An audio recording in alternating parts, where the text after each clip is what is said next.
واحلل عقدة من لساني يفقهوا قولي رب زدني علما. درود شريف شوق سروي اللهم صل على محمد وعلى آل محمد كما صليت على إبراهيم وعلى آل إبراهيم إنك حميد مجيد. محترم مسلمانانو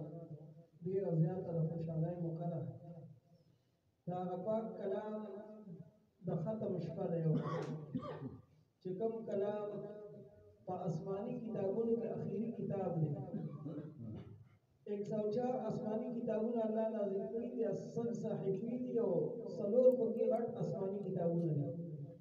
او بیا په دغه ټولو کې د ټولو نه اخیری کتاب قرآن مجید الله تبارک وتعالی په جناب رسول الله صلی الله علیه وسلم باندې نازل فرمایي.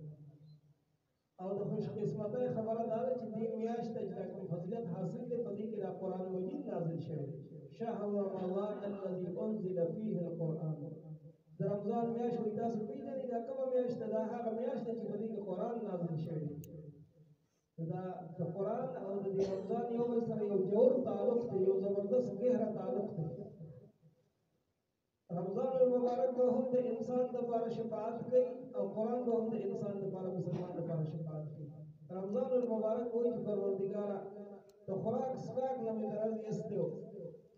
زما شفاعت د ده په باره کې قبول کړه، دې معاف کړه، ده ته بخښنه وکړه، دې وبخښه، جنت وله ورکړه. قرآن وایي پروردګاره د شپې په تراو کې لوستې وه، د خوب نه مې ایستې وه، زما شفاعت د ده په باره کې قبول کړه. د دواړو شفاعت به الله قبول کړي او د انسان ته به الله تعالی بخښنه وکړي. دا زموږ او ستاسو ډېره زیاته خوشقسمتي ده. نو قرآن هغه کتاب دی، هغه کلام دی چې د دې دنیا د پیدا کولو نه 1000 کاله مخکې روایتو کې راځي، وایي الله جل شانه په ذات خود فرشتو ته ولوستل، سورت یاسین او سورت طه. وایي فرشتو چې دا کلام واورېد نو ډېرې زیاتې خوشحاله شوي او یا الله څه خوش قسمته وایي هغه امت، هغه خلک، هغه سینې چې کومې سینې به دا قرآن محفوظ کوي خپلو سینو کې، او په کومو ژبو باندې به چې دا قرآن تلاوت کېږي هغه څومره خوش قسمته خلک. او بیا د الله جل شانه نه راپښکته د دې په لوستلو کې حضرت جبرئیل علیه السلام چې الله جل شانه د هغه په ذریعه باندې نبي کریم علیه السلام ته دا منتقل کړو. څنګه چې مشهور معروف حدیث دی چې د لوح محفوظ نه په یو شپه کې ليله القدر کې الله تعالی بیت العزت د اسمانونو کې چې کوم مقام دی دې اسمان کې هغه ته الله تعالی راغلی. بیا د دغه اسمان نه دی زمکه د نبی کریم علیه السلام باندې جبرئیل امین دا چې کوم نن په 23 سال کې راغلی. نبی کریم علیه السلام 30 کاله عمر دی د نبوت، 14 کاله په مکه کې، 10 کاله په مدینه منوره کې. په دې 23 سال کې جبرئیل علیه السلام دا قرآن مجید راوړی. دا هغه بختور کتاب دی چې الله جل شانه دې په خپل ذات خود تلاوت کړی او جبرئیل امین علیه السلام دې تلاوت کړی او جناب رسول الله صلی الله علیه وسلم باندې نازل هم دی او بلا باقاعده جبرئیل السلام ته اور په دې رمضان المبارک کې روایت کې راځي وایي حضرت میکائیل علیه السلام آدم علیه السلام ته چې الله ارشاد وفرمایي فرشتو ته چې د سجده وکړي، نو ټولې فرشتې سجدې ته تیار شي. د ټولو نه مخکې حضرت میکائیل علیه السلام سجده ولګوله آدم علیه السلام. وایي په دغه اعزاز کې چې دې لومړی سجده ولګوله الله تعالی ورته په دې تندي باندې قرآن مجید ولیکه. نو دا هغه کلام دی چې د میکائیل علیه السلام په تندي باندې دا لیکل شوی او دا هغه کلام دی چې دا د نبی کریم علیه السلام صحابه کرامو ته نبی کریم علیه السلام بیا بیان کړی دی او ورونې دی هغې ته زده کړی دی. بیا د هغې نه تابعین او تابعین نه بیا تبع تابعینو الی یومنا هذا زموږ تر دې ورځې پورې دا راورسېده. انشاءالله به دا تر قیامته پورې جاري وي دا سلسله. اوس هغه خلک مبارک دی، هغه خلک خوش قسمته دي چې چا د قرآن مجید سم تعلق وساتي.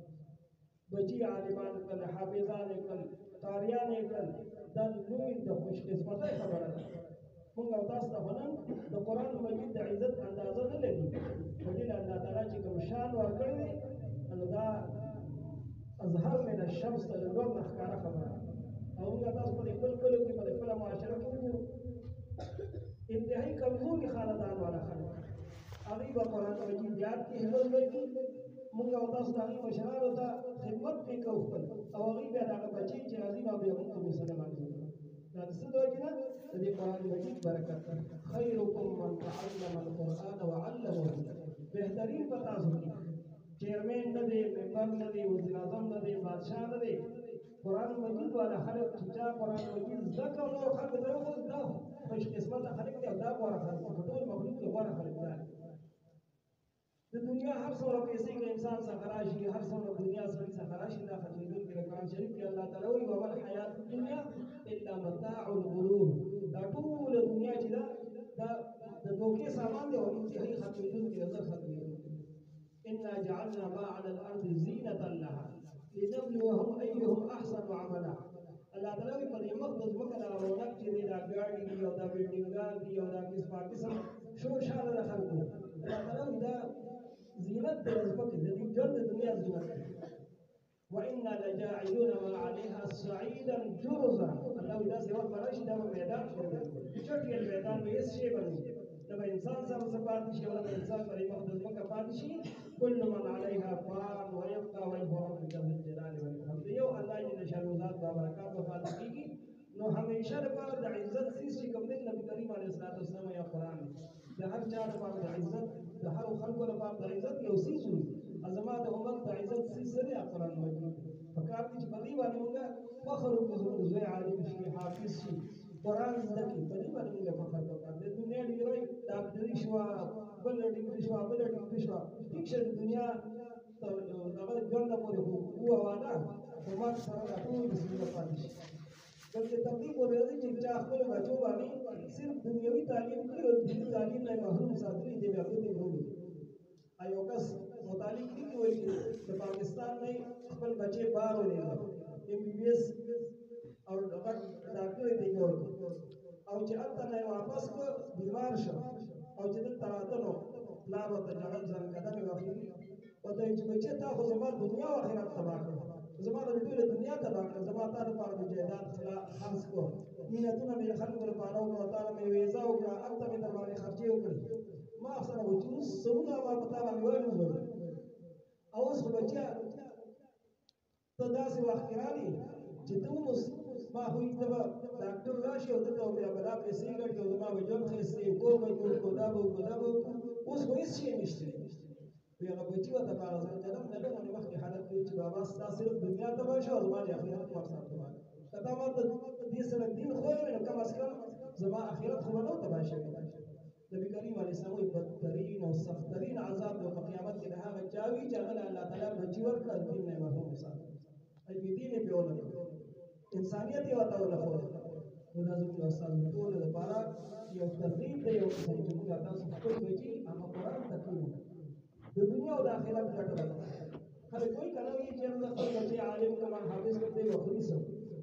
علماء کرام له چې الله تعالی کوم رزق ورکوي او کومې جامې ورکوي او کوم خوشحالۍ ورکوي هغه عام خلکو ته نه دی حاصل او کوم چین او سکون دی سره هغه عام خلکو ته نه حاصل په دې وجه باندې د قرآن مجید دې ته ناسته او دا سینې سره لګول په دې باندې عمل کول دا د نجات ذریعه ده قرآن شریف پیغمبر علیه السلام ارشاد فرمایي وإن الله يرفع بهذا الكتاب أقواما فدي قرآن مجيد باندې الله تعالی ډېر خلک چته عزتونه ولا ورکړي ويدع به آخرين او ډېر خلک سره دلال راوړي چې څوک د دې مخالفت وکړي هغه الله تعالی بیا نه پرېږدي بیا الله تعالی ذلیل کوي ابو جهل ته وګورئ عتبه ته وګورئ شیبه ته وګورئ بل کافر کابل کا خپلواکي رؤسا دي غټ غټ سرداران دي او چې د قرآن مقابله کې راغلل الله تعالی ذلیل کوي او چې کوم خلک کمزور خلک وي بلال حبشي رضی الله تعالی عنہ صہیب رومي رضی الله تعالی عنہ سلمان فارسی رضی الله تعالی عنہ عمار بن یاسر رضی الله تعالی عنہ دا کمزور خلک او قرآن سره تعلق الله تعالی اسمان ستوري دي جوړ کړ پیغمبر سمو اصحاب النجوم زما صحابه د ستورو په شان بأيهم اقتديتم اهتديتم زما صحابه چا په روان شي هدایت کوم دا د اسمان ستوري دي بس چې کوم یو په روان شي په دې باندې هدایت کوم دا د هدایت چراغونه دي چې موږ تاسو قرآن سره تعلق جوړ قرآن مجید زکو په خپل بچو باندې وایي او خاص کر د رمضان المبارک د دې تلاوت ډیر زیات قرآن مجید او د رمضان په وخت کې تاسو تعلق جناتي او زبردست تعلق ته نبی کریم علیه السلام په باقاعده جبرئیل اسلام سره دې دور کو او پای وتا په دې وجه باندې موږ تاسو د قرآن مجید طرف ته توجه وکړو نن دی موبایل هر سنه وخت طالبان وخت عوام خلک څنګه طالبان او مليان د دې سین نوته د ذکر نوته د تلاوت نوته بس ټول راځي شته او دا یې خطرناک سین په دې وجه باندې ځان ساتل پکار دي دې سین د خپل اخرت او د خپل قبر د دې طرف ته توجه وکړه د عبادت طرف ته توجه وکړه او خاص کر بیا په رمضان مبارک څومره قیمتي شپې ورځې دي په دې کې زموږ وخت ضایع کېږي فضول تېرېږي پیغمبر علیه الصلوة والسلام دا داسې مبارکه میاشت ده چې په دې کې یو شپه د زرو میاشتو نه بهتر ده څوک چې د دې د خیر نه محروم شي نو ټول خیر نه محروم شي چې موږ دې کې موږ د دعاګانو اهتمام کوو فرض اوس په ټیم ټیم باندې کوو روژه خو خوب ساتو به د روژه باندې سړی نه خلاصېږي دې سره فرض اوس دی هغه فرض اوس سره سره بیا موږ تلاوت اهتمام کوو د ذکر او اذکار اهتمام کوو د الله تبارک وتعالی به په موږ باندې رحم کوي موږ ته به هغه قهر دا به زموږ نه واپس کېږي قرآن چې کوم ځای لوستی شي تلاوت کوم ځای کېږي دا مقناطیس دی دا د الله تعالی رحمت ځان ته راښکي خاص کر د قرآن مجید تلاوت او درس تدریس چې کوم کورونو کې کېږي کوم ځایونو کې کېږي هغه ځای باندې دا د الله تعالی رحمتونه داسې راولېږي لکه دا تیز باران چې څنګه راولېږي اهل الله ته باقاعده ښکاري الله تعالی هغوی ته ښکوي نو په دې وجه باندې زموږ استازو توجه دغه طرف دی الله تبارک وتعالی سوال دی ستړي یو موږ ټول زمیندار خلک یو وخت ډېر تېر شو چې موږ او تاسو بس هغه یو خبره ذهن کې وساتو چې دا روژه چې کوم دی دا صرف د دې خولې روژه نه چې کوم د خوراک او څښاک نه موږ روژه ده چې زموږ د خولې هم روژه وي زموږ د سترګو هم روژه وي او زموږ د غوږونو هم روژه وي زموږ د ټولو اندامونه روژه وي څه مطلب چې دا موږ غلط استعمال نه کوو دا خوله د دې نه چې موږ کوم لفظ وباسو یو تیاره فرشته ولاړه ده ما يلفظ من قول الا لديه رقيب عتيد الله تعالی دا انسان چې د خولې نه یو لفظ کړي وباسي یو تیاره فرشته ولاړه ده بس هغه یې ریکارډ کوي شیخ فرید بابا یو بزرګ تیر شوی دی څاروي سرول اوبه کولې هغې ته چې د شپېلې و الله تعالی ورته منکشف که حالت د فرشتو حالت یې ولیدل چې دوی لیکل کې زما د شپېلې ولیدل نو هغه وایي ماته ځان سره جمله ووایي شیخ فریده خوله پټه بهتري ده که چپ وي دا شپېلې دې نه والي دا به درپسې نه ولیکلي نو زموږ استازو هر سکون هر حرکت دا باقاعده ریکارډ کېږي دا د الله تبارک وتعالی جاسوسي نظام کې سره لګېدلی فرشتې دي په دې اوبو باندې ناستې دي دا ځمکه په کومه ځمکه باندې چې موږ ښه کار کوو یا بد کار کوو دا به په موږ باندې ګواهي کوي دا د قرآن نه ثابتې خبرې دي دا خپل اندامونه دا د انسان لاس او د خپې او د سرمن دا به په انسان باندې ګواهي کوي چې موږ دغې طرف ته لږه توجه وکړو چېرې موږ الله تعالی په ظلم نه پیدا کړي زموږ د پیدایش یو مقصد دی چې هغه د الله تعالی عبادت دی او دې نمبر دا چې موږ سره جاسوسي نظام دی موږ خوش نه یو الله جل شانه په ذات خود په سر موجود دی علم يعلم بان الله يرى دا انسان دې ته نه ګوري چې ماته الله ګوري یو الله جل شانه په ذات خود ګوري دویم د فرشتو یو نظام مقرر کړی دی انسان سره کرام کاتبین دا د انسان وګور واسطه او د انسان خوف دی دویم چې په کومه ځمکه باندې انسان کوم کار کوي نو هغه باقاعده هغه ځمکه ګواهي جوړوي او د دې نه علاوه دا ورځ او دا شپه دا په انسان باندې ګواهي هره شپه نوې چې راځي انسان ته وایي دا د بچي ستا په ژوند کې ډېر نومبر شماره دي چې زه ستا د لاس نه ووتم بیا باندې وي اوس که څه دی د نیکۍ کار کوي سره خیر کار کوي وکړه چې ستا لپاره د قیامت په ورځ د هغې ګواهي جوړ شي هر ژوند راخلي چې روزانه هغه هر ورځ انسان ته دا اواز کوي چې ای د آدم بچیا نن ستا په ژوند کې زه ممبۍ خراب راغلم که په ما کې د خیر څه کار کوي نو وکړه چې ستا لپاره د نیکۍ ګواهي جوړ شي الله تبارک وتعالی دې بچو ته دا ختم مبارک کړي کوم ماشومان نوجوانان چې دا ختم ولست د دې والدین په دې الله تعالی مبارک کړي دا څومره مجمع ناست دي ټول دې الله تبارک وتعالی خیر د دارین نصیب وکړي قرآن مجید الله تعالی